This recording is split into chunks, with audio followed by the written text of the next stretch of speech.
الحمد لله والصلاة والسلام على رسول الله صلی الله علیه و علی آله و اصحابه و من والاه. دوستان عزیز، السلام علیکم و رحمت الله و برکاته.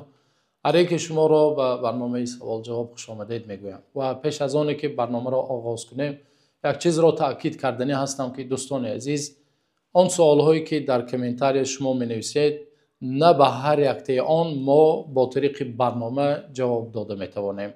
بنابراین در روی اکران تلگرامی بنده هست. هر سوال تعجیلی که شما دارید می توانید از طریق تلگرام ان شاء الله سوال دهید و ما کوشش میکنیم به سوال شما جواب دهیم.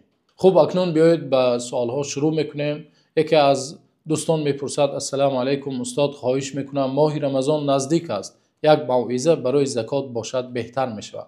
همچنین باز یک نفر دیگر میپرسند: السلام علیکم برادر، درباره زکات دادن کمتر معلومات میدادید. خب پیش از آنکه که به این سوال دوستان جواب دهیم، باز یک سوال کوتاهی هست درباره زنها تعلق دارد. درباره ماه شریف رمضان میپرسند که السلام علیکم، امیدوارم برادر خوب هستید. یک سوال داشتم، عاید عادت ماهانه زنان، آیا زن میتواند در ماه رمضان دارو استعمال کند تا که عادت نبیند رمضان را به پرگی روزه گیرد؟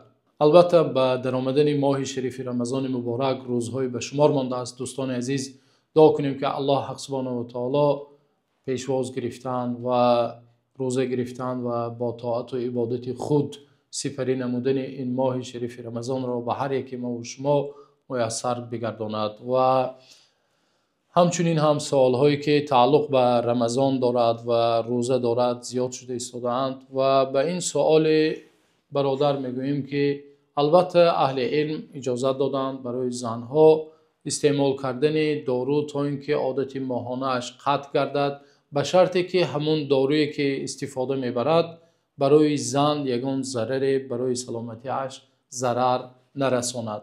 همچنین از صحابه بزرگوار عبدالله ابن عمر رضی الله عنهما روایت شده است، پرسیدند که آیا زن میتواند داروی استفاده برد تا اینکه عادت ماهانه اش قطع شود؟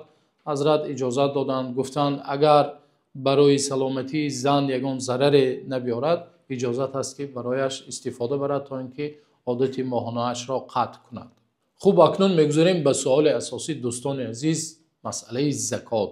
زکات دادن البته برای هر یک مسلمان معلوم است که زکات سیومین رکن از رکنهای پنجگانه اسلام است که ایمان ما و شما و اسلام ما و شما درست نیست مگر به زکات ایمان بیاریم و اگر صاحب نصاب باشیم، توانایی دادن زکات باشیم، زکات را ادا کنیم.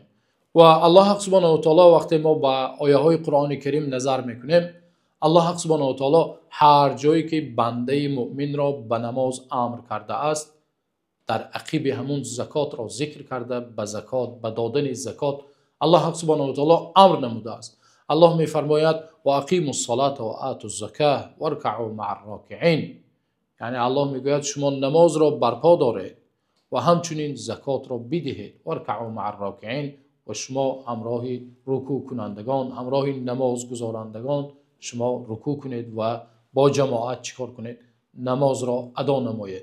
و چنانه که گفتیم الله حق سبحانه و تعالی زکات را توأم نماز گردانیده است و بسیاری از آیات هایی که الله حق سبحانه و تعالی بر نماز امر کرده است در عقیب آن به زکات امر کرده است.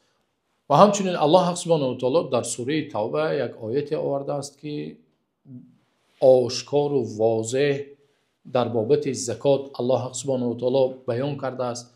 الله می فرماید فَإِن تَابُوا وَأَقَامُوا الصَّلَاةَ وَآتَوُا الزَّكَاةَ فَإِخْوَانُكُمْ فِي الدِّينِ وَنُفَصِّلُ الْآيَاتِ لِقَوْمٍ یعلمون.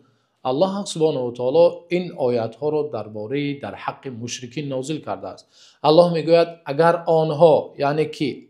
یعنی مشرکان، اگر آنها توبه کردند و نماز برپا داشتند، مشرکین وقتی توبه کردند و نماز برپا داشتند و همچنین زکات را پرداخت کردند، وقتی نماز را برپا می دارند و زکات را پرداخت می کنند، فاخوانکم فی الدین، پس آنها برادران دینی شما مسلمان ها هستند.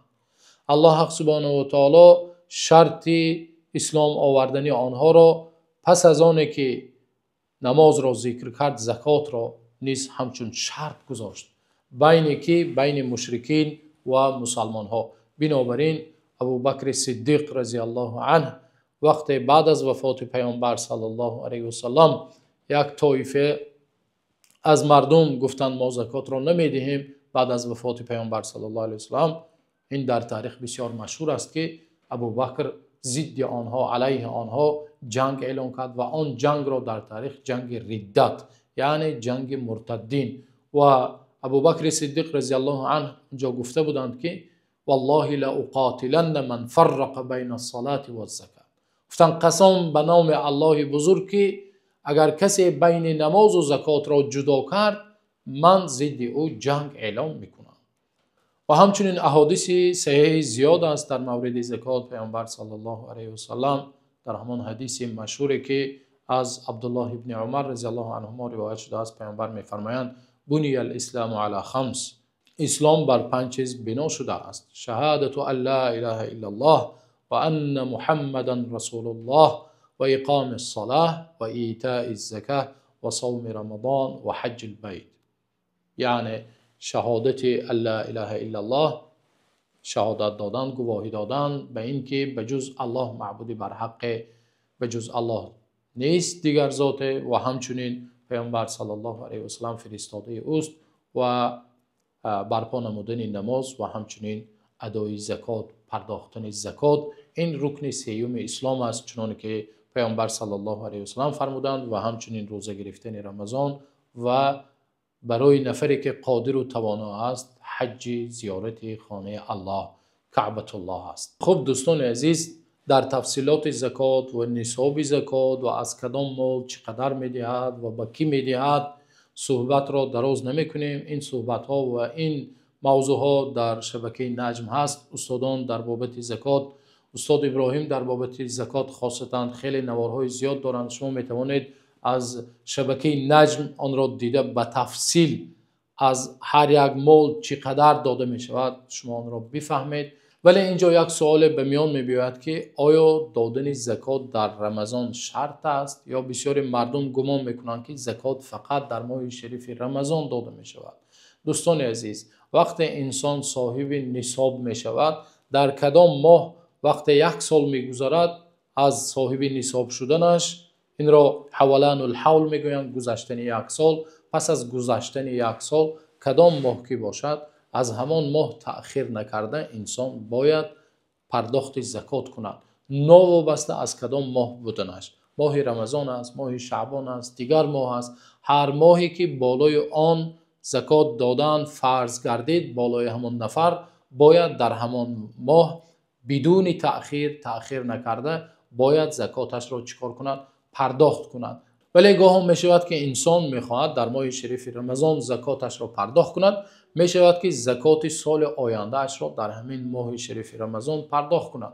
چنانه که از پیامبر صلی الله علیه و سلم روایت شده است. این حدیث صحیح است. از علی رضی الله عنه روایت شده است که عباس رضی الله عنه از پیامبر صلی الله علیه و سلم پرسیدند که آیا من می توانم سال آینده زکات سال آینده ام را پرداخت کنم؟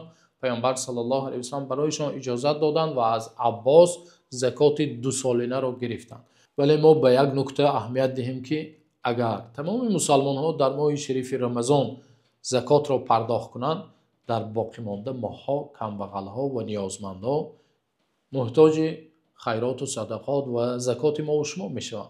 بنابراین شما می توانید در دیگر ماه و همان ماهی که بالای شما زکات فرض گردیده است در همان ماه تأخیر نکرده زکات مالتان را دهید و در ماه شریف رمضان چنانه که از پیامبر صلی الله علیه و سلم روایت شده است. پیامبر صلی الله علیه و سلم را میگویند که پیامبر صلی الله علیه و سلم بسیار سخی بودند و بسیار دستگشاد بودند. وقتی ماه شریف رمضان داخل میشد می‌درآمد پیامبر صلی الله علیه و سلم بیشتر و بیشتر باز سخی‌تر میشدند، زیادتر سخی‌تر و دستگشادتر میشدند. می شود که ما و شما در ماه شریف رمضان خیرات و صدقاتمان را زیاد کنیم و زکات فرضیمان را در همان ماهی که بالای ما و شما فرض شده است در همان ماه چیکار کنیم؟ اخراج کنیم. الله سبحانه و تعالی را دعا میکنیم که الله سبحانه و تعالی هر یکی ما و شما را برپا کننده نماز و پرداخت کننده زکات کند. الله سبحانه و تعالی هر یک بنده مؤمن را قادر و توانای پرداخت کردن زکات گرداند و الله سبحانه و تعالی را دعا کنیم که ما و شما را به ماه شریف رمضان برساند و الله سبحانه و تعالی طاعت و عبادت های ما و شما را به درگاه بی‌نیاز خود قبول فرماید تا نوار آینده. الله نگهبانتان باشد.